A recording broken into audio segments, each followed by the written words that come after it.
Luke 17, verse 11 onwards. Now it happened as he went to Jerusalem that he passed through the midst of Samaria and Galilee. Then as he entered a certain village, there met him 10 men who were lepers who stood afar off. They lifted up their voices and said, Jesus, Master, have mercy on us. So when he saw them, he said to them, Go, show yourself to the priests. And so it was that as they went, they were cleansed. And one of them, when he saw that he was healed, returned and with a loud voice glorified God, fell down on his face at his feet, giving him thanks, and he was a Samaritan. Do you know of the multitudes in human history who got healed? Only a few keep coming back. The 9 took everything and gave back nothing. When the journey started, I believe 9 Jews and 1 Samaritan. The 10 were united by disease. But when they got healed, they were separated by healing. You might be united in your poverty, but did you get separated when God prospered you? You might be united in your ignorance when you started your education, but when the blessings came and you realized you're going up, did it cause a separation to say that, you know what, I am not going with the crowd first there, I am returning back to the one who made me this. What did prosperity do to you? What did success do to you? What did healing do to you? Did it separate you? That's a question we need to ask.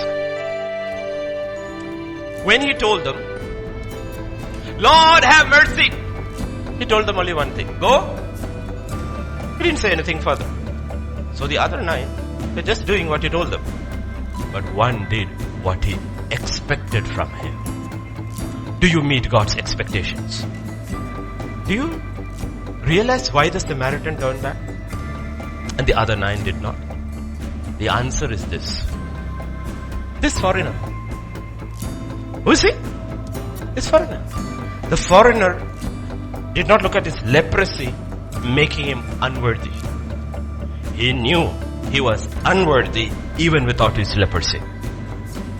The others thought we are worthy, but sadly we are leprous. And therefore now we have been healed because we are worthy. Therefore they didn't come back. The minute we are conscious about our worthiness, we become ungrateful. When you believe you are worthy, you become ungrateful, which leads to stiff neck and lead feet. Know what a feet of lead? You hate to change your direction. Stiff necks, you hate to turn back and go to God. Minute you start thinking you are worthy, these things start going out of your life. That's the danger of 21st century. What is that? Entitlement mentality. We think we are entitled to certain things from God. We are entitled to one thing from God, that is called hell. Entitled. Wages of sin is death, and all have sinned. There was a man who thought he was worthy. He was a leper, but the leprosy did not touch his soul. He was as proud as a peacock. That is Naaman coming. He thought Elisha would come and wave his hand and he would be healed. Elisha didn't even come out. He told his servant, go tell him, dip 7 times in Jordan and go. He got so offended. So leprosy hasn't broken you. Your sin hasn't broken you. As long as your sin hasn't broken you, you cannot be delivered. It only touched his skin. It didn't touch his heart. Then the little servant girl said, Master, Master, please. So he listened to that girl.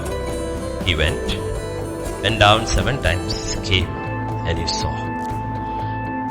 Interesting is, what the disease didn't do, the healing did.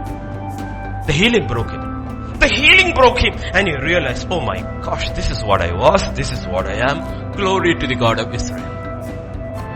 Now if you look at him going back, he's not going back the way he came. Outwardly he looks the same, but inwardly he's not the same. What he came with and what is going back are 2 different things. He's got 2 mules going with saddlebags. And if you open the saddlebags, you would find something funny. It is full of mud. Because his request, Lord, can I take a little mud from Israel back to Syria?